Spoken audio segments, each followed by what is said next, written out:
सच्चाई की शक्ति। बहुत समय पहले की बात है। एक छोटे से गांव में एक लड़का रहता था जिसका नाम मोहन था। मोहन बहुत ही ईमानदार और सच्चा लड़का था। उसके माता पिता ने उसे हमेशा सिखाया था कि सच्चाई और ईमानदारी से बढ़कर कुछ नहीं होता। मोहन ने हमेशा उनकी बात मानी और अपने जीवन में सच्चाई को सबसे महत्वपूर्ण माना। मोहन का गांव बहुत ही शांतिपूर्ण और खुशहाल था। सभी लोग एक दूसरे की मदद करते थे और गांव में हमेशा हंसी खुशी का माहौल रहता था। लेकिन एक दिन गांव में एक अजीब घटना घटी। गांव के मुख्य मंदिर में से एक कीमती मूर्ति चोरी हो गई। यह खबर पूरे गांव में आग की तरह फैल गई और सभी लोग बहुत चिंतित हो गए। गांव के मुखिया ने सभी लोगों को एकत्रित किया और कहा, हमें यह मूर्ति वापस चाहिए। जो भी इसे ढूंढ देगा उसे एक बड़ा इनाम मिलेगा। मोहन ने सोचा कि उसे इस मामले में मदद करनी चाहिए और उसने अपने दोस्तों के साथ मिलकर मूर्ति की खोज शुरू कर दी।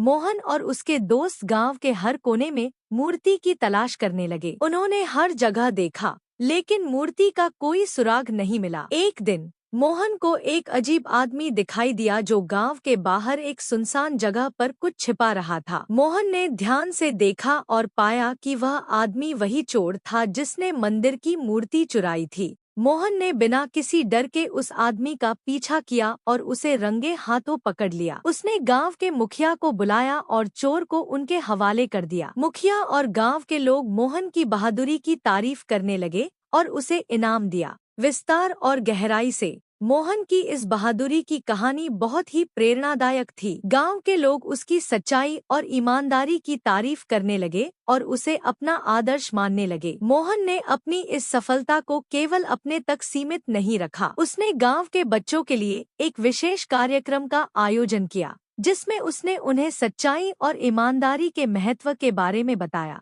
मोहन ने बच्चों को सिखाया कि सच्चाई और ईमानदारी से ही सफलता प्राप्त की जा सकती है। उसने उन्हें बताया कि कैसे उसने अपनी सच्चाई और ईमानदारी से चोर को पकड़ने में सफलता प्राप्त की। बच्चों ने मोहन से बहुत कुछ सीखा और वे भी अपने जीवन में इन आदर्शों को अपनाने लगे। आगे की घटनाएं। मोहन की सच्चाई और ईमानदारी की कहानी धीरे धीरे पूरे राज्य में फैल गई। एक दिन राज्य के राजा ने मोहन को अपने महल में बुलाया। राजा ने मोहन से कहा, तुम्हारी सच्चाई और ईमानदारी की कहानी ने मुझे बहुत प्रभावित किया है। मैं चाहता हूँ कि तुम मेरे राज्य के लोगों को भी सच्चाई और ईमानदारी का महत्व सिखाओ। मोहन ने राजा की बात मान ली और उसने राज्य के विभिन्न हिस्सों का दौरा करना शुरू किया। उसने लोगों को सच्चाई और ईमानदारी के महत्व के बारे में बताया और उन्हें प्रेरित किया। राज्य के लोग मोहन की बातों से बहुत प्रभावित हुए और उन्होंने भी अपने जीवन में सच्चाई और ईमानदारी को अपनाना शुरू कर दिया।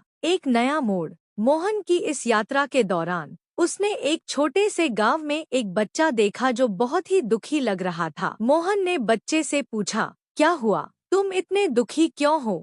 बच्चे ने कहा, मेरा नाम अर्जुन है। मेरे पिता बहुत बीमार हैं और हमारे पास इलाज के लिए पैसे नहीं हैं। मैं बहुत मेहनत करता हूँ, लेकिन फिर भी हम अपनी जरूरतें पूरी नहीं कर पाते। मोहन ने अर्जुन की बात सुनी और उसे दिलासा दी। उसने सोचा कि कैसे वह अर्जुन और उसके परिवार की मदद कर सकता है। मोहन ने अपने पास की कुछ बचत अर्जुन को दी और उसे सिखाया कि कैसे वह अपने खेत में मेहनत करके अच्छा पैसा कमा सकता है। मोहन ने अर्जुन के साथ मिलकर उसके खेत की देखभाल शुरू की। उन्होंने खेत में नई फसलें उगाईं और उन्हें बाजार में बेचा। धीरे धीरे अर्जुन की आर्थिक स्थिति में सुधार होने लगा और उसके पिता का इलाज भी हो गया। अर्जुन और उसका परिवार मोहन का धन्यवाद करने लगे और उसकी तारीफ करने लगे। मोहन की सच्चाई, ईमानदारी और मेहनत ने उसे एक महान व्यक्ति बना दिया। उसने अपने जीवन में कई चुनौतियों का सामना किया और उन्हें अपनी सच्चाई और ईमानदारी के साथ सफलतापूर्वक पार किया। उसकी कहानी ने न केवल उसके गांव और राज्य के लोगों को प्रेरित किया,